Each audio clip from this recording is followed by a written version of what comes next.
Sir Bong.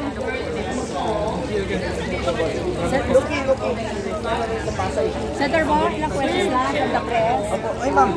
Opo. Sir, anong plano niyo po ngayon na nalalapit na po ang next election? Kasi yung ibang candidates nagpaparamdam na. Ako ma'am, ang plano ko magserbisyo at magserbisyo at magserbisyo at magserbisyo at magserbisyo. Yun lang po ang Kaya plano. position po, sir. Senado na po. 2025 naman po, kung gusto pa ng Diyos at gusto pa ng tao, tatakbo po muli ako bilang inyong senador. Bayan ito. Kayo pa, Sen, wala po kayong plano mag-artista kasi yung mga... Ma'am, sa totoo lang, Marami kayo akong nakasama. kaibigang artista, sila Robin, sila Ipe, noong unang panahon pa, sila Bayani, bata pa ako. Nanay ko, kaya ako naging Christopher dahil kay Christopher De Leon. Ganun kahilig yung nanay ko sa artista. Tinatangkilik ko talaga ang local films. In fact, ako nagsuggest ng, sa MMMF nung presidente pa si Pangulong Duterte ng Summer Festival para bigyan po ng pagkakataon naman po na ma-showcase yung mga pelikula na hindi napili during Christmas MMFF. So, mahal na mahal ko po ang local industry. In fact, nag-file din po ako ng bill, no? Para dito sa welfare ng workers natin. At sinuportahan ko rin po yung kay Eddie Garcia Bill sa Senado. At patuloy po akong tutulong sa industriya dahil ako'y naniniwala na pag natulungan mo ang local film industry, mas matutulungan nyo po ang ating mga kababayan na mahirap.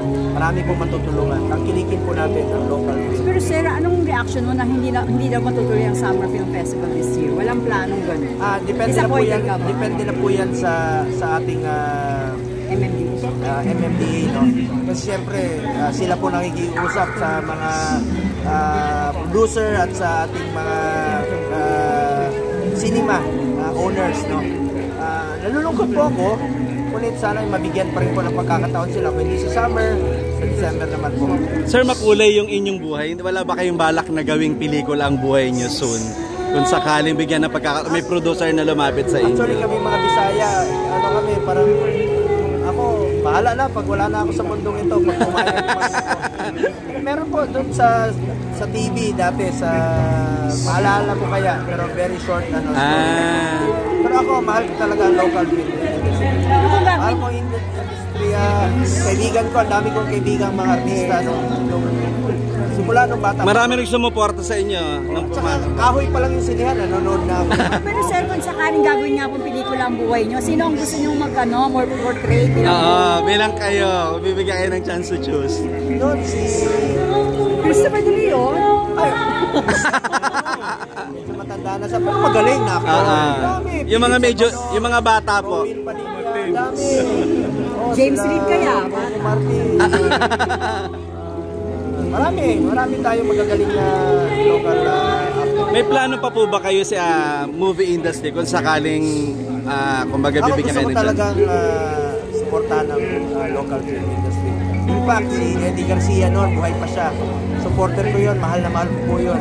Buhay pa siya. Tulungan natin ang local film. Last ko na lang po, kasi kali po, sino leading lady ang gusto mo? Leading lady po na maganap ng love life dito sa movie Bawa si Coco Martin, sino gusto nyo maging ka-partner niya na bilang wife nyo or love of your life? Minchu. Di dapat kayo si Sian kasi Chinese din. Thank you, Senator. Congrats po. Picture na lang po. Picture lang po.